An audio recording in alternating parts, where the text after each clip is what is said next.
Shalom guys, dia ini bersama kita akan tinggikan nama Tuhan. Kita mau memuji Tuhan. Mari persiapkan hatimu, angkat suara kita, dan kita mau melompat buat Tuhan Yesus. Come on.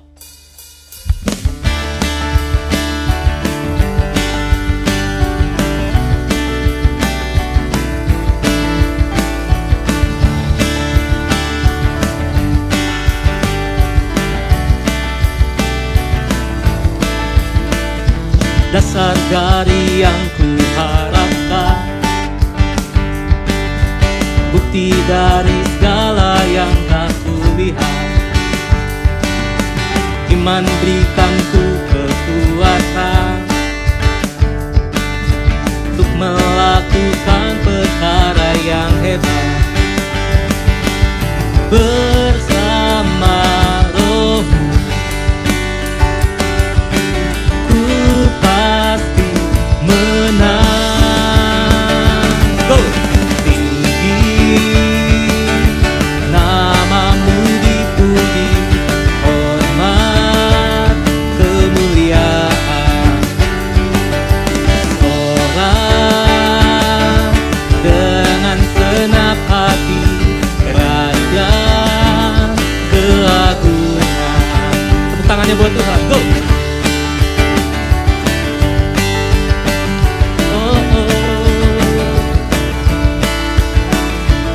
Kau biarkan pencobaan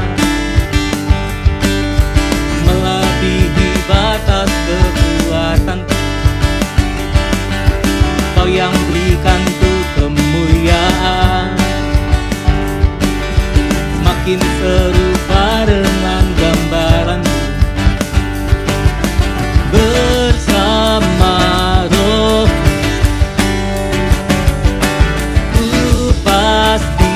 menang. Go! Tinggi namamu dipuji, hormat kemuliaan.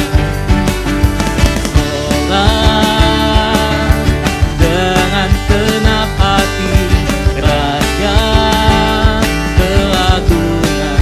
Tinggi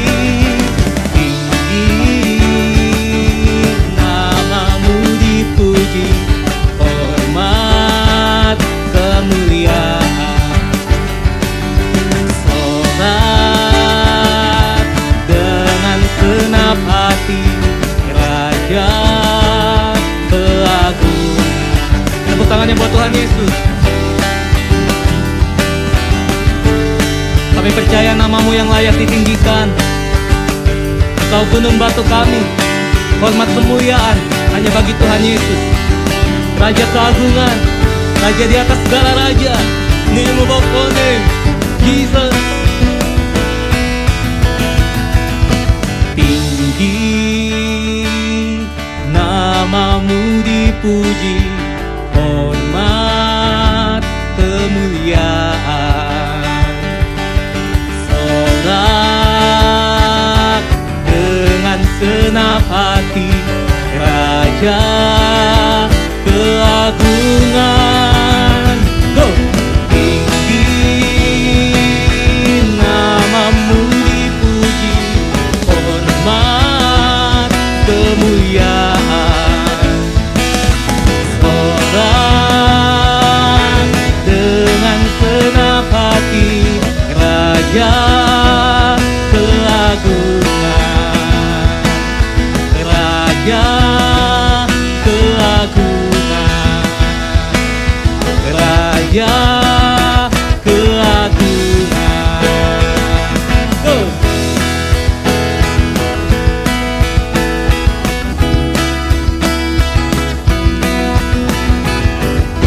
Sorakan haleluya.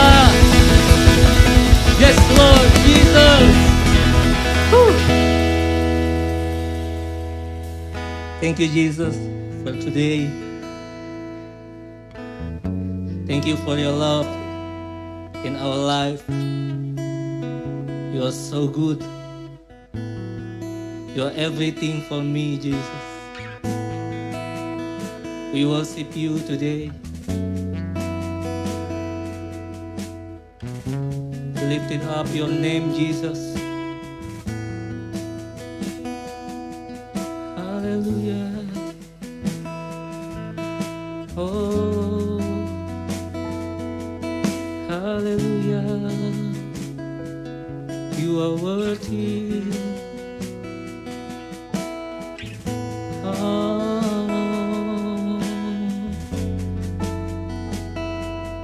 Kami datang dan sujud menyembah di hadapan-Mu. Kaulah yang layak disembah, Kaulah yang layak diagungkan. Kami tinggikan nama-Mu saat ini, Yesus Tuhan. Dengan segenap hati kami mau datang kepadamu. Oh, Jesus, we worship You. Oh,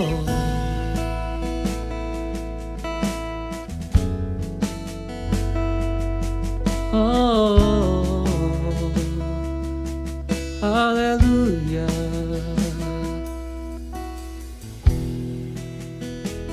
It was my cross You bore, so I could live in the freedom You died for.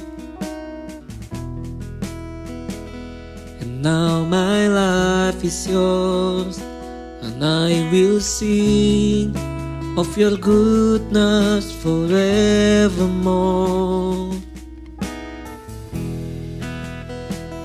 It was my cross You bore, so I could live in the freedom You died for.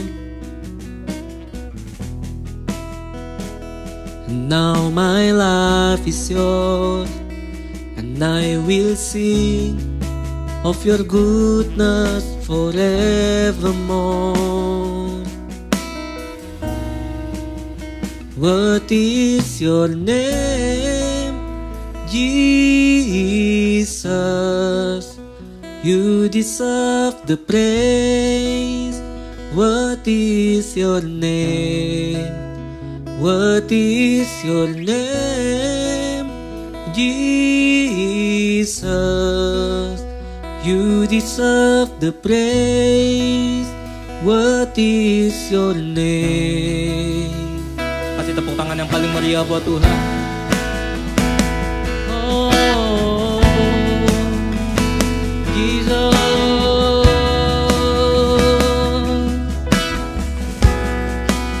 Sama katakan.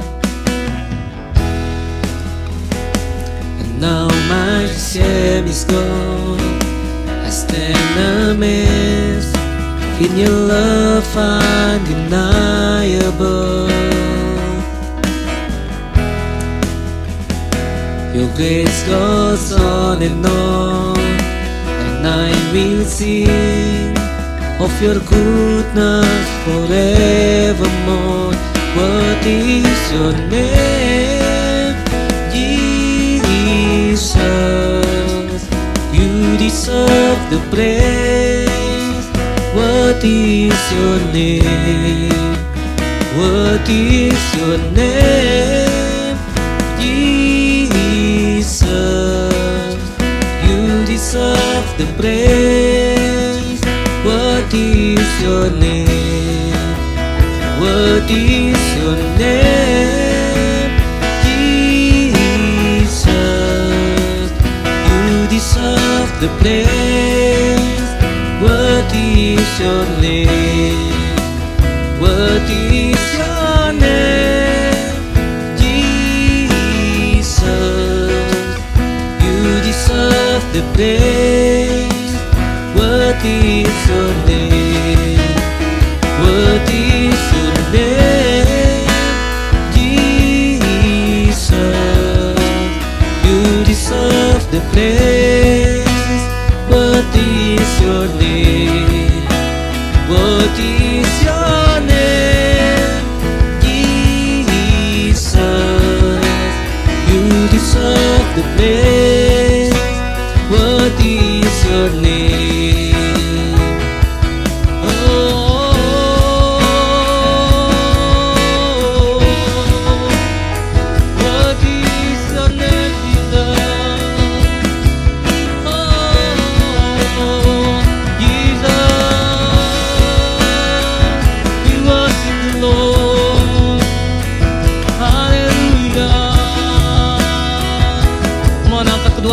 dan sembah Tuhan saat ini. Oh, ya labasya karalabalabalabalaba. Jesus,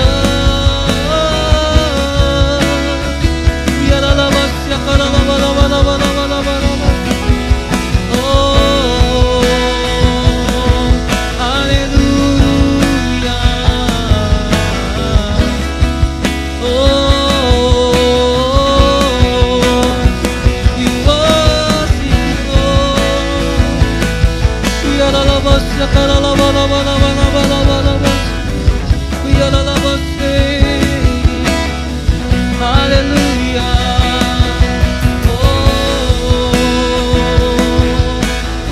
yes, Lord. Oh, bersama katakan, be exalted now in the heavens as your glory fills this place.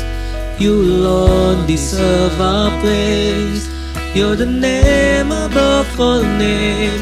Be exalted now in the heavens as your glory fills this place. You alone deserve our praise.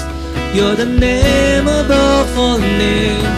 Be exalted now in the heavens as your glory fills this place. You alone deserve our praise. You're the name above all names. Be exalted now in the heavens as your glory fills this place. You alone deserve our praise. You're the name above all names. Jesus, Jesus, yes, Lord. What is your name, Jesus? You deserve the praise. What is your name?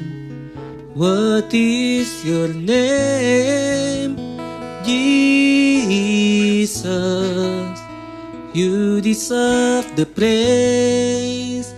What is your name? What is your name, Jesus? You deserve the praise.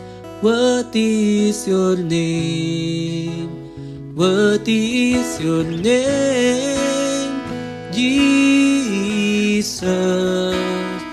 You deserve the praise. What is your name?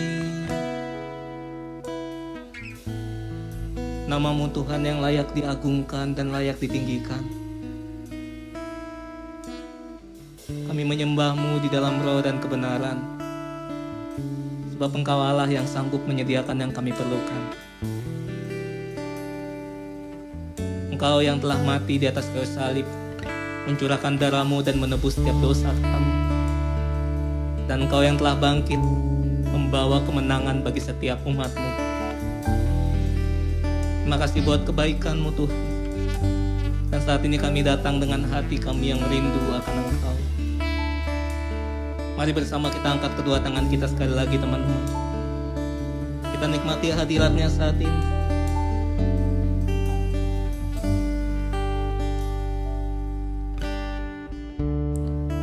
When the music fades, all is stripped away, and I simply comes,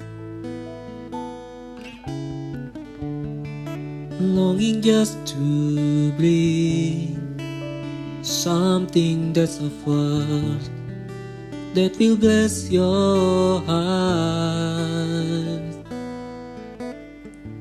I bring you more than a song, for a song in itself is not what you have required. You search much deeper within, to the wedding's appeal. You looking into my heart. I'm coming back to the heart of worship, when it's all about you. It's all about you, Jesus. I'm sorry, Lord, for the things I've made it. When it's all about you, it's all about you, Jesus.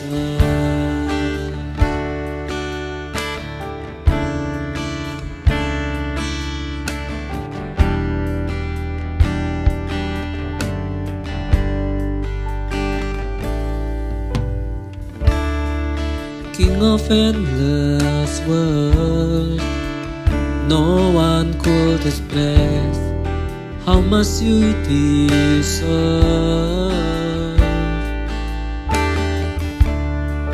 Though I'm weak and poor, all I have is yours, every single breath. I bring you more than a song, for the song in itself is not what you have required. You search much deeper within to the waitings of me. You looking into my heart. I'm coming back to the heart of worship, when it's all about you. It's all about you, Jesus. I'm sorry, Lord, for the things I made it. When it's all about you, it's all about you, Jesus. I'm coming back to the heart of worship, and it's all about you. It's all about you, Jesus. I'm sorry, Lord, for the thing I made. When it's all about you, it's all about you, Jesus. I'm coming back to the heart of worship, and it's all about you. It's all about you, Jesus. I'm sorry, Lord, for the things I made it. When it's all about you, it's all about you, Jesus. It's all about you. It's all about you. It's all about you, Jesus. It's all about you. It's all about you. It's all about you, Jesus. It's all about you. It's all about you. It's all about you, Jesus. It's all about you. It's all about you. It's all about you, Jesus. I'm coming back to the heart of worship, where it's all about you. It's all about you, Jesus. I'm sorry, Lord, for the thing I made it. When it's all about you, it's all about you, Jesus. Sambil mengangkat kedua tanganmu, kita mau sama-sama katakan, come on. I'm coming back to the heart of worship, when it's all about you. It's all about you, Jesus. I'm sorry, Lord, for the things I've made it. When it's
teman-teman, sebelum kita lanjut, kita bersatu di dalam doa yuk.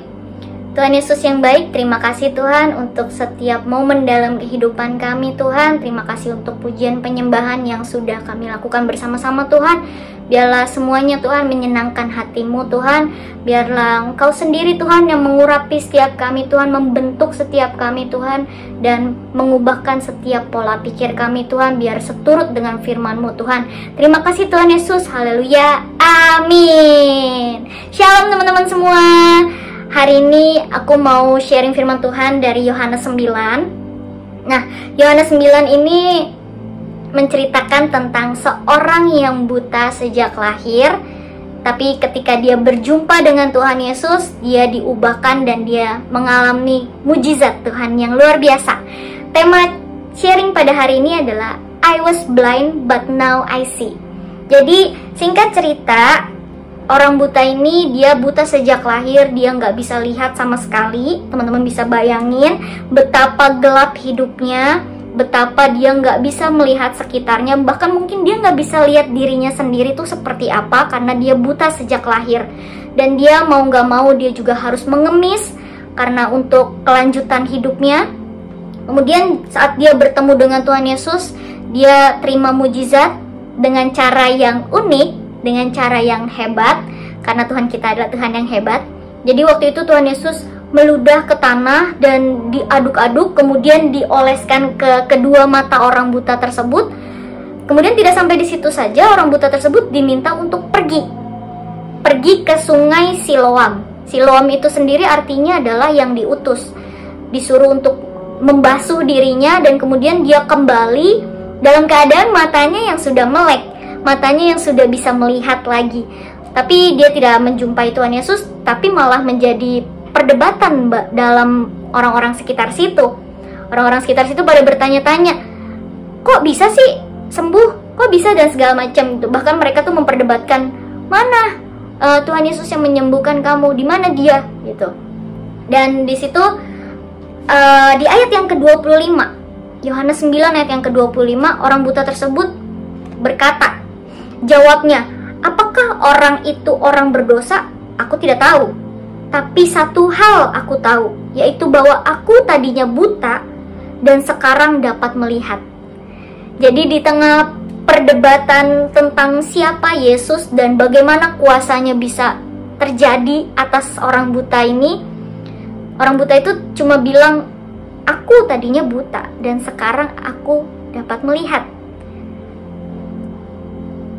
I was blind, but now I see.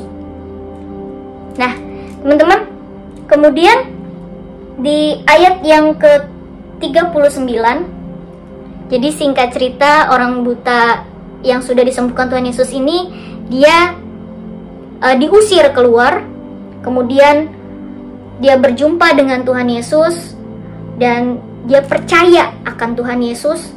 Kemudian Tuhan Yesus bilang, aku datang ke dalam dunia untuk menghakimi, supaya barang siapa yang tidak melihat, dapat melihat. Dan supaya barang siapa yang dapat melihat, menjadi buta. Kemudian mungkin orang Farisi pada saat itu sedikit tersinggung, karena respon orang-orang Farisi pada saat itu adalah, apakah itu berarti bahwa kami juga buta? Kemudian Tuhan Yesus cuma bilang, sekiranya kamu buta, kamu tidak berdosa. Tetapi karena kamu berkata, kamu melihat, maka tetaplah dosamu. Seberapa sering manusia itu merasa dirinya benar. Padahal kebenaran manusia itu adalah kebenaran orang buta di mata Tuhan. Kebenaran manusia seperti kebenaran orang buta di mata Tuhan. Nah, teman-teman, aku juga jadi teringat di Lukas 9, Tuhan Yesus tuh pernah bilang juga sama murid-muridnya, perumpamaan tentang orang buta menuntun orang buta. Di situ dibilang, orang buta yang menuntun orang buta udah pasti keduanya akan jatuh ke dalam lubang. Nggak cuma salah satu, tapi dua-duanya bakal jatuh ke dalam lubang. Jadi seberapa sering kita pakai hikmat kita dalam menghadapi segala sesuatu, padahal itu belum tentu seturut dengan rencana Tuhan. Dan seringkali kita merasa diri kita paling benar di antara teman-teman kita gitu. Tapi Sama-sama kita belajar, sama-sama kita diubahkan bahwa kebenaran yang paling mutlak adalah kebenaran karena mengenal pribadi Tuhan. Nah, di Lukas 6 ayat yang ke-41, Tuhan Yesus juga bilang kayak gini, "Mengapakah engkau melihat selumbar di dalam mata saudaramu, sedangkan balok di dalam matamu sendiri tidak engkau ketahui? Bagaimanakah engkau dapat berkata kepada saudaramu, 'Saudara, biarlah aku mengeluarkan selumbar yang ada di dalam matamu,' padahal balok yang di dalam matamu tidak engkau lihat? Hai orang munafik, keluarkanlah dahulu balok dari matamu, maka engkau akan melihat dengan jelas untuk mengeluarkan selumbar itu dari mata saudaramu." Saat kita mau bergerak untuk memenangkan jiwa, kita harus menangkan diri kita sendiri terlebih dahulu, teman-teman. Saat kita mau bergerak untuk menginjil, kita harus melekat sama sumbernya, yaitu Tuhan itu sendiri. Tuhan adalah terang. Dia adalah terang yang akan menerangi jalan setiap kita. Aku punya ilustrasi tentang 3 orang buta yang diminta untuk mendeskripsikan gajah. Orang buta yang pertama dia bilang, "Oh, gajah itu panjang, kayak ular." Kenapa dia bilang kayak gitu? Karena dia memegang belalai gajah. Kemudian orang buta yang kedua dia bilang, "Enggak. Kata siapa? Gajah itu keras. Gajah itu bulat kayak batang pohon." Kenapa orang buta kedua bisa bilang kayak gitu? Karena dia memegang kaki gajah. Kemudian orang buta yang ketiga bilang, "Ah, lu berdua salah. Yang bener tuh, gajah itu tipis kayak kipas." Karena dia memegang kuping gajah. Teman-teman, sebenarnya ketiga orang buta ini nggak salah sih, benar. Tapi mereka tidak tahu dengan jelas apa yang mereka pegang. Dan mereka tidak tahu dengan detail apa yang mereka katakan itu. Karena mereka hanya meraba-raba. Mereka hanya memegang sebagian atau seperempat dari tubuh gajah itu sendiri. Padahal kalau misalnya dilihat dengan mata yang jernih, penglihatan yang jelas, kita bisa mendeskripsikan. Oh, kuping gajah itu tipis, seperti kipas. Oh, belalai gajah itu panjang dan seperti ular. Kita bisa mendeskripsikan secara jelas. Nah, hari-hari ini gimana caranya kita bisa mendeskripsikan secara jelas rencana Tuhan, maunya Tuhan di dalam hidup kita? Yaitu kita banyak-banyak melekat sama Tuhan. Banyak-banyak mengenal pribadi Tuhan seperti apa.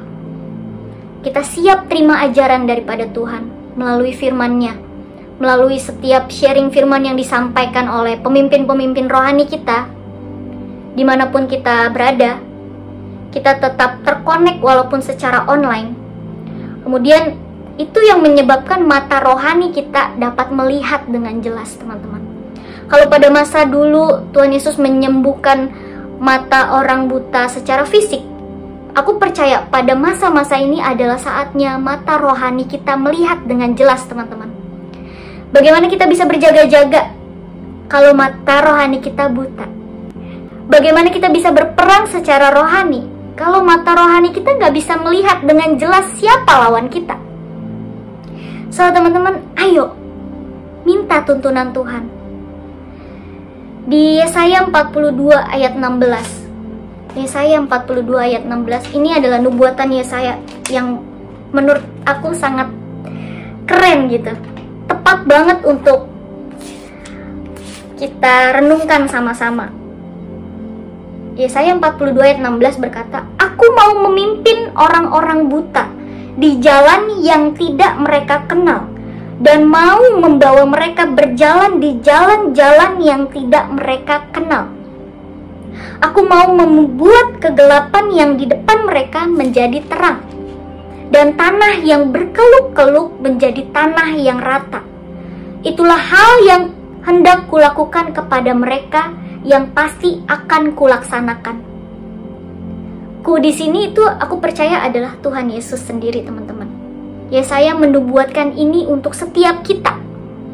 Tuhan mau memimpin kita, orang-orang yang mungkin saat ini kita mengalami kebingungan, orang-orang yang bisa dikatakan buta secara rohani. Kita nggak ngerti sama rencana Tuhan. Kita nggak ngerti kenapa pandemi ini belum selesai. Kita nggak ngerti kenapa ekonomi di pribadi kita jadi seperti ini. Kita nggak ngerti kenapa kita mengalami yang namanya hal buruk. Kita nggak ngerti, teman-teman. Karena kita ini seperti orang buta di mata Tuhan. Tapi aku percaya kalau kita sama Tuhan, kita bakal dipimpin. Dipimpin ke jalan yang tidak kita kenal. Bahkan berjalan di jalan yang tidak kita kenal. Tanah yang berkeluk-keluk akan menjadi rata bersama Tuhan. Wow. Sebab Tuhan adalah terang itu sendiri. Bahkan di Yohanes 9, waktu tadi Tuhan Yesus diceritakan menyembuhkan orang yang buta sejak lahir itu, dia juga bilang, dia berkata, Yohanes 9 ayat 5, selama aku di dunia, akulah terang dunia. Tuhan Yesus itu sendiri yang menjadi terang di antara kegelapan dunia ini, teman-teman. Tanpa Tuhan kita nggak akan tahu jalan kita seperti apa. Ibarat kita berjalan di dalam keadaan gelap. Ada satu ilustrasi lagi, teman-teman. Waktu itu ada seorang anak, dia terjatuh dari atas pohon, dia bergelantungan di atas pohon, dan dia sudah membayangkan di bawahnya itu udah jurang. Kemudian dia bilang sama Tuhan, aku mesti gimana? Itu kondisinya malam hari dan gelap. Dia bergelantungan di atas pohon, Tuhan aku mesti gimana? Kemudian Tuhan cuma bilang, jatuhkan dirimu. Di dalam mindset dia, jatuh, aku mati dong sekarang. Loh, gimana nih, gimana? Sampai pagi hari, saat matahari terbit, dia bisa melihat bahwa sepanjang malam dia bergelantungan, daratan yang ada di bawahnya itu cuman beberapa jengkal dari dia. Nggak setinggi yang dia bayangkan. Seberapa sering kita seperti itu, teman-teman? Kita nggak percaya sama Tuhan. Kelihatannya gelap, Tuhan. Susah, nggak ngerti. Dan itu membuat iman kita goyah. Kita jadi memikirkan hal-hal yang duniawi. Bukan lagi memikirkan perkara yang di atas. Tapi ayo sama-sama kita bertobat, teman-teman. Sama-sama kita fokus untuk mengenal pribadi Tuhan dan mencari terang itu sendiri. Tuhan mau menuntun setiap kita. Gimana caranya? Di Matius 9, teman-teman. Matius 9. Mau ajak teman-teman untuk kita kulik lagi Alkitab kita. Di Matius 9 itu menceritakan tentang Tuhan Yesus melakukan banyak mujizat. Kemudian di saat ia selesai melakukan mujizat atas anak kepala rumah ibadat dan perempuan yang sakit pendarahan, dia keluar, kemudian ada 2 orang buta yang berteriak-teriak.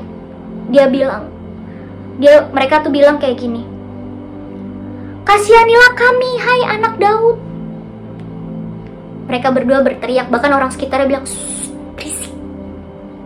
Tapi 2 orang buta ini nggak nyerah. Saat Tuhan Yesus keluar dari anak kepala rumah ibadat itu menuju ke tempat tujuan berikutnya, Tuhan Yesus baru meresponi 2 orang buta ini dengan kata-kata di Matius 9 ayat yang ke 28 yang bagian D. Di situ tuh Tuhan Yesus cuma bilang, percayakah kamu bahwa aku dapat melakukannya? Dan respon kedua orang buta ini cuma bilang, percaya. Ya Tuhan. Kemudian Tuhan Yesus cuma bilang lagi, jadilah kepadamu menurut imanmu. Jadi sebenarnya yang menyembuhkan kedua orang buta ini terlebih khusus, terlebih spesifik adalah iman mereka sendiri. Iman mereka kepada Tuhan. Tapi di balik itu semua, betapa proses yang mereka alami itu panjang ya teman-teman. Dari rumah yang satu ke rumah yang berikutnya, sepanjang jalan dalam keadaan mereka berdua buta dan di situ rame banget. Tapi karena satu tujuan, mereka cuma mau kejar Tuhan. Mereka mau bisa melihat. Dan mereka mengejar yang namanya pribadi Tuhan untuk kesembuhannya mereka. Kalian bayangin, kita berjalan dengan keadaan mata kita melihat aja di kerumunan, mengikuti seseorang aja itu rasanya sulit ya teman-teman. Ditambah lagi ini dua orang ini buta, dalam keadaan buta. Mereka nggak bisa lihat kiri kanannya ada apa, mungkin di depan ada lubang, tapi mereka nggak nyerah. Mereka terus berteriak, kasihanilah kami anak Daud, kasihanilah kami anak Daud. Hari-hari ini kita masih nggak berseru sama Tuhan. Mungkin rasanya Tuhan nggak dengar doa kita. Tuhan nggak meresponi. Tapi masih nggak kita tetap setia berseru sama Tuhan? Pray until something happen. Berdoa sampai sesuatu terjadi. Seperti dua orang buta ini. Mereka terus beriman sama Tuhan. Dan sampai Tuhan bilang, Tuhan sembuhin mereka. Tuhan bilang, jagalah jangan sampai orang lain tahu. Tapi karena mereka begitu bersuka cita, mereka nggak tahan untuk menyaksikan kuasa Tuhan. Mereka nggak tahan untuk bersaksi. Nah, hari-hari ini kita kalau mau bersaksi, kita alami hal yang ajaib, teman-teman. Kita alami bersama Tuhan. Sebab kita punya Tuhan yang ajaib. Maka perkara yang ajaib akan terjadi dalam hidup kita. Kita akan menjadi kesaksian bagi banyak orang. Mulut ini nggak akan tahan lagi untuk bercerita kepada orang sekitar, Tuhan tuh baik. Tapi bagaimana kita bisa bercerita kalau kita nggak mengalami, teman-teman? Itu malah jadi mitos yang ada. Itu hanya menjadi cerita dongeng. Tapi kalau kita mengalami sendiri, kita akan lebih powerful dalam bercerita. Tuhan tuh baik. Kenapa Tuhan baik? Karena dirasakan, karena kita merasakan sendiri. Kejar Tuhan, teman-teman. Terus kejar Tuhan. Hari-hari ini mungkin terasa sulit. Aduh, susah ibadah online. Paksa dirimu. Kuasai dirimu. Aku pun berjuang, teman-teman. Aku pun berjuang membiasakan diriku untuk ibadah online. Gak ada yang ngeliat. Biasanya kita ibadah kiri kanan kita bisa saling lihat ya. Tapi sekarang gak ada yang lihat. Cuma kamu sama Tuhan. Tapi pertanyaannya adalah, masihkah kita tetap setia untuk beribadah? Melatih badan kita untuk beribadah kepada Tuhan. Sebab ibadah mengandung janji. Janji siapa? Janji Tuhan. Apa yang kita kejar? Kekekalan, teman-teman. Bukan apa-apa lagi yang kita kejar. Di dunia ini semakin unpredictable, semakin gak jelas, semakin gak mengerti kita. Ya, karena kita adalah orang-orang yang perlu pimpinan Roh Kudus. Kemudian aku teringat juga sama kisah Paulus, teman-teman. Waktu itu Paulus, waktu sebelum dia bertobat, dia mau menganiaya murid-murid Tuhan Yesus pada masa itu. Kemudian dia mengalami encounter sama Tuhan. Dia mengalami perjumpaan sama Tuhan. Perjumpaan yang luar biasa. Di situ dia menjumpai Tuhan itu terang sekali sampai membuat matanya menjadi buta.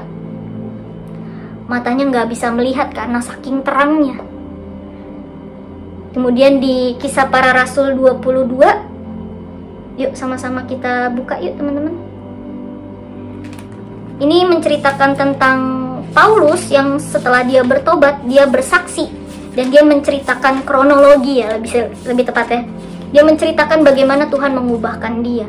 Kisah Rasul 22. Waktu itu Tuhan Yesus menjumpai dia. Dan Paulus bertanya, siapa engkau dan segala macam. Kemudian di ayat yang ke-10 responnya Paulus, dia bilang, maka kataku, jadi Kisah Para Rasul 22 ayat 10, maka kataku, Paulus, Tuhan, apakah yang harus kuperbuat? Respon seperti ini, teman-teman. Masihkah kita meresponi seperti yang Paulus lakukan? Tuhan, apa yang harus kuperbuat? Tuhan, apa yang ingin kau lakukan atas aku? Kau perlu apa Tuhan atas aku? Ibaratnya kayak, Tuhan, apa yang bisa aku bantu? Pada masa itu Paulus dalam keadaan dia buta, dia nggak minta untuk Tuhan sembuhin ini kenapa? Dia nggak bertanya-tanya seperti itu. Dia cuma tanya, apa yang harus kuperbuat Tuhan? Teman-teman, Tuhan mau pakai setiap kita. Tuhan mau pakai setiap kita. Mungkin sebelumnya kita adalah orang-orang yang dikatakan buta secara rohani. Tapi aku percaya saat kita mengalami perjumpaan sama Tuhan, melihat kebenaran Tuhan dengan benar, kita akan menjadi orang-orang yang melihat. Dan kita akan berkata, I was blind, but now I see. Kita nggak akan berkata, I am blind. Nggak. I was blind. Dulu kita buta. Tapi sekarang saat bertemu Tuhan, kita adalah menjadi orang-orang yang dipimpin Tuhan, yang bisa melihat dengan jelas. Saat kita dapat melihat dengan jelas rencana Tuhan atas hidup kita, kita bisa menjadi terang bagi lingkungan sekitar kita. Mungkin saat ini rasanya cahaya di dalam kehidupan kita sudah semakin redup. Ayo bangkitin lagi teman-teman. Bangkitin lagi roh kita. Roh yang menyala-nyala untuk melayani Tuhan, untuk menceritakan kebaikan Tuhan. Jangan berhenti cuma pada masa offline. Masa online juga harus teman-teman. Minta sama Tuhan untuk mencelikkan mata kita, untuk mengerti maunya Tuhan hari-hari ini. Nggak lagi pakai hikmat kita sendiri. Berat teman-teman kalau pakai hikmat manusia. Yuk teman-teman, kita tutup dengan satu ayat di 1 Korintus 9 ayat 27. 1 Korintus 9 ayat 27.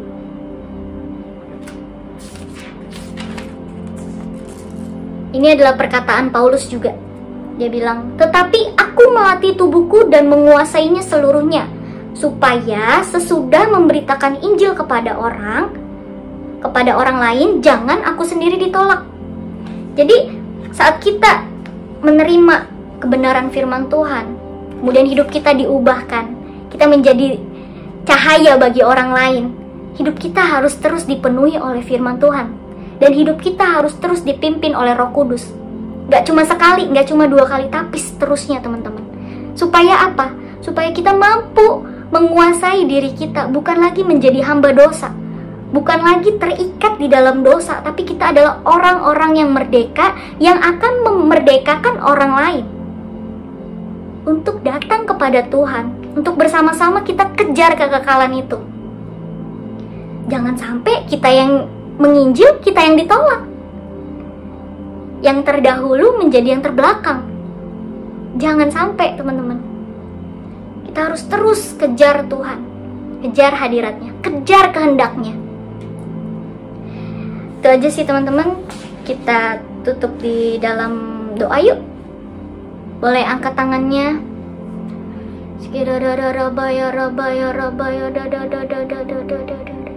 Tuhan, Kau sendiri Tuhan yang mengurapi setiap kami ya Tuhan. Celikkan mata kami Tuhan untuk memandang seperti Engkau memandang Tuhan. Ajar kami untuk melihat seperti Engkau melihat Tuhan. Biarlah Tuhan kehendak-Mu saja yang terjadi Tuhan atas hidup kami Tuhan. Pakai setiap kami Tuhan. Biarlah seturut dengan rencana-Mu Tuhan. Kau temukan kami setia sampai akhir Tuhan. Setia sampai garis finish Tuhan. Terima kasih Tuhan, terima kasih Tuhan. Terima kasih ya Aba ya Bapa. Terus tuntun generasi muda-Mu Tuhan, untuk kami dengar-dengaran, memiliki telinga seperti seorang murid yang mau diajar dan dibentuk terus Tuhan. Terima kasih Tuhan. Terima kasih untuk segala penyertaan yang boleh Engkau berikan untuk setiap kami Tuhan. Roh-Mu sendiri Tuhan yang akan memberikan pengertian demi pengertian untuk setiap kami Tuhan. Terima kasih Tuhan Yesus. Terima kasih Tuhan. Haleluya. Amin. Sampai jumpa teman-teman di pertemuan-pertemuan berikutnya. Dan tetap semangat antusias generasi Yeremia. Woo!